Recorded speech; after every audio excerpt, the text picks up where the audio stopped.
নাঙ্গলকোটের Moukra union বিএনপির ঈদ পুনর্মিলনী অনুষ্ঠিত।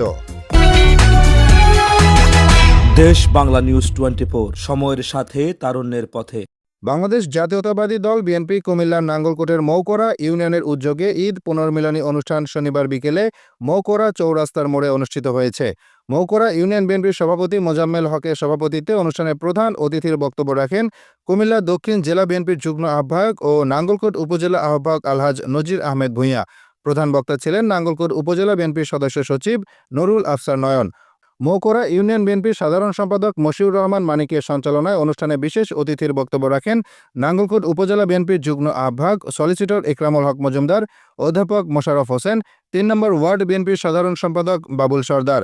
এ সময় উপস্থিত ছিলেন মৌকড়া ইউনিয়ন বিএনপির সিনিয়র সহ সভাপতি শাহ আলম ভূঁইয়া, নাঙ্গলকোট উপজেলা ছাত্রদল নেতা আব্দুল মমিন, মকরপুর ইউনিয়ন বিএনপির সাংগঠনিক সম্পাদক কবির খান, ১ নম্বর ওয়ার্ড বিএনপির সভাপতি আবুল হাশেম পুলিশ, ২ নম্বর সভাপতি ফয়েজ আহমেদ, ৩ নম্বর ওয়ার্ড সাধারণ সম্পাদক ফেয়ার আহমেদ, ৪ নম্বর ওয়ার্ড সহ সভাপতি আব্দুল মালিক, ৫ নম্বর ওয়ার্ড সাংগঠনিক সম্পাদক আহসানুল্লাহ, ৬ নম্বর ওয়ার্ড যুগ্ম সাধারণ সম্পাদক আব্দুল জলিল, ৭ নম্বর ওয়ার্ড যুগ্ম সাধারণ সম্পাদক জামাল উদ্দিন, ৮ নম্বর ওয়ার্ড বিএনপি নেতা আবু বক্কর মজুমদার, ৯ নম্বর ওয়ার্ড সাধারণ সম্পাদক আলমগীর হোসেন, নাঙ্গলকোট উপজেলা জাসাস সভাপতি জসিম উদ্দিন মজুমদার, মৌকড়া ইউনিয়ন শ্রমিক দল সভাপতি জালাল আহমেদ, যুবদল নেতা আনোয়ার হোসেন জুয়েল, মহসিন সহ আরও অনেকে।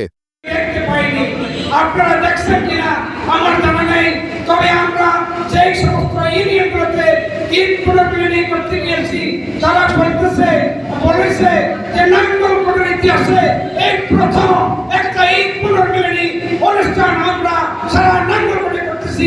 এই জন্য আপনাদের এই অনুষ্ঠানকে সহযোগিতা করতেছেন আপনারা, এই জন্য আপনাদেরকে জানাচ্ছি আন্তরিক শুভেচ্ছা এবং বিপ্লবী অভিনন্দন। বিভিন্ন অঞ্চলের মহাকারী সহ আপনারা গিয়েছিলেন, আপনারা এই সমস্ত দলগুলোর লোক এসেছেন। আমি অত্যন্ত অভিভূত হয়েছি। আমার কর্তব্যে আমরা মৌকড়া ইউনিয়ন অত্যন্ত বছর একটা সংগঠন, আমাদের অন্যতম সংগঠন। আমি আবারও আপনাদেরকে অভিনন্দন করেছি। আমি বলতে চাই আপনারা বিগত কয়েকদিন আগে এখানে ওয়ার্ড সম্মেলন হয়েছে, কিন্তু তারা বিগত ৭০ বছর আমাদেরকে জ্বালিয়ে পড়িয়ে কয়লা করিয়ে ছাই করে ফেলছে। আপনার ঘড়ি পড়লে কি হয়? কয়লা হয়, কয়লা পড়লে কি হয়?